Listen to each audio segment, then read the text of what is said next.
And important, the law reduces inflation and it reduces the deficit. And as the leader said, it is fully paid for by making the biggest companies and the wealthiest pay their fair share. Under the president's leadership, and with the stroke of President Biden's pen, we have achieved a monumental victory for America's working families. Indeed, As of July, the interest rate rose from 4 to 4.5%, and as a result, the Federal Reserve's recent decision to raise the federal funds rate. There are also some new changes coming to the IRS. The Inflation Reduction Act, recently signed by Joe Biden, has many people asking about what this means for their taxes. The legislation provides $80 billion to the IRS, with more than half of the new dollars, everybody, going toward additional tax enforcement. This new money is allocated to help fund the IRS so they can do their job and get taxpayers the refunds more quickly after they file. According to the Treasury Department, the funding will allow the IRS to roughly hire 87,000 workers over the next 10 years. And now with the midterms in November, the 50-50 Senate returns to Washington with a must-pass legislation on its plate, requiring bipartisan cooperation just as political tensions hit their peak. Chief among them is the priorities for Congress this month, like funding the government to avert a shutdown. There is a $2,000 Ford stimulus check. Top economists are pushing for Congress to do this, send out checks immediately, to all Social Security recipients, that is. And the Social Security is a program that's responsible for pulling close to 22.5 million people out of poverty every single year. So we all know it's a very important program that people need and people desperately need it. This year's soaring inflation rate likely means that the 2023 COLA for Social Security beneficiaries will be the highest in decades, with one senior advocacy group estimating that the 2023 COLA could push above 10%. And this should be good news for retirees who are having a hard time making the ends meet. The reasons is that a sharp 2023 COLA increase would push some Social Security beneficiaries into a higher tax bracket. Increasing their tax liability, that means you pay more taxes. According to Yahoo News, the Senior Citizens League estimates that the COLA for 2023 will be 10.5%. And based on inflation numbers, showing that the Consumer Price Index in June rose 9.1% year over year. A 10.5% COLA hike would increase the current average retiree benefit of $1,600 by $175.10. Tens of thousands of retirees who have not paid taxes on their benefits in the past may not have to start doing so in 2023. So higher incomes can also lead to a loss of income-adjusted Medicare health and prescription benefits for low-income beneficiaries, as well as reduced SNAP. Federal Reserve Chair Jerome Powell also sounded a warning to Americans last month as the central bank continues its efforts to combat high prices. Powell said higher interest rates, slower growth, softer labor market conditions. Where we left off, which was on the actual design of these products up front, not dealing with problems after they've already arisen and sometimes waiting years before you fix the problems. How do we put it in the initial design? So my question, Mr. Cox, is Wall Street Journal reported last week that Meta shut down its Responsible Innovation Unit. These 24 employees were charged with identifying potential harms at the conceptual stage of new product design and change the design culture. Why was that eliminated? Senator, thanks. Respectfully, on this team, because I saw this reporting as well, the work here was not eliminated. The specific team named here was a small team of about 20 people that was overlapping with our much broader integrity, safety, civil rights efforts across the company. And so this was a case of just moving that work into the teams where it was best. So you've got folks, you just moved them into a different part. They're still there. So is it safe to say that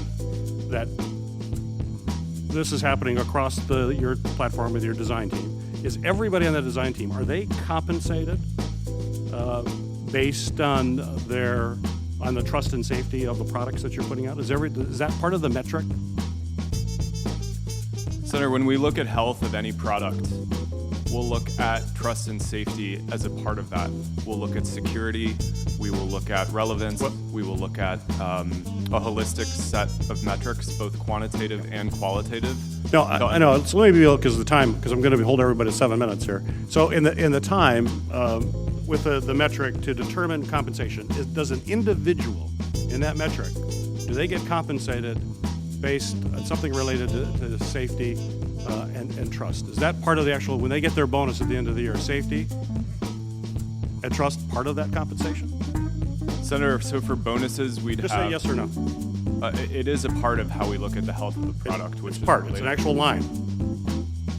Excuse me, Senator? It's an actual line related to safety and trust.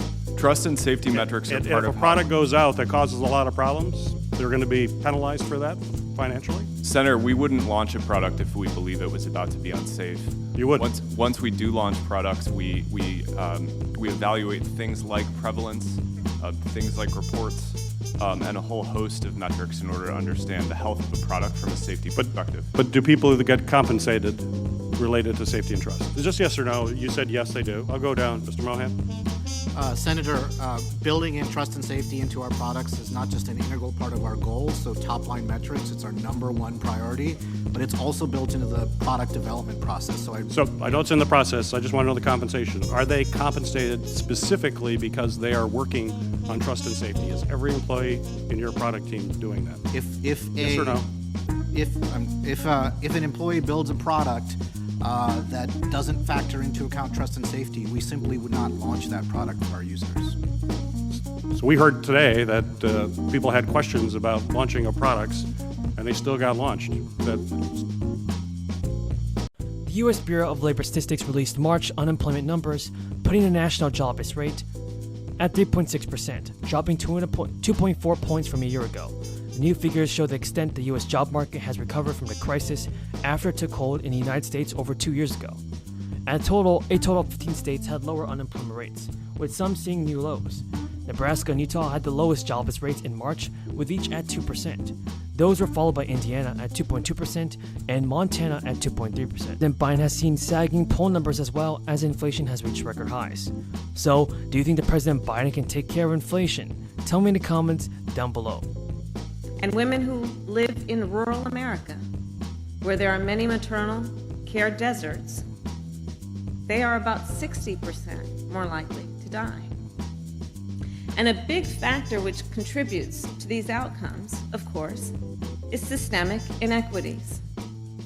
The differences in how people are treated. Breaking news, lawmakers in the House of Representatives have passed a bill which will allocate around $55 billion to a new program that will help hundreds of thousands of people. But to qualify for the extra financial aid, Americans will have to meet the program's eligibility requirements. The Biden administration has revealed the new plan for the Build Back Better package, so you want to continue watching this video to not miss out on this. Millions of small businesses are still dealing with the challenges brought on by the crisis, but now you can add the inflation, supply chain issues, and even the continuing labor shortage to the mix. For these owners, it means continuing to operate with fewer resources while trying to keep their customers.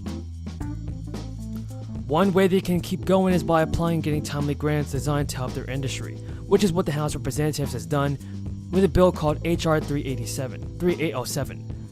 The challenges that small business owners are facing has led the House to pass the bill, which is designed to replenish a small business grant program.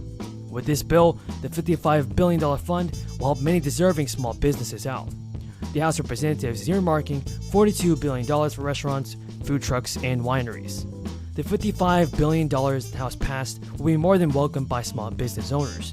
However, there are still hundreds and thousands of dollars available locally in communities across the country.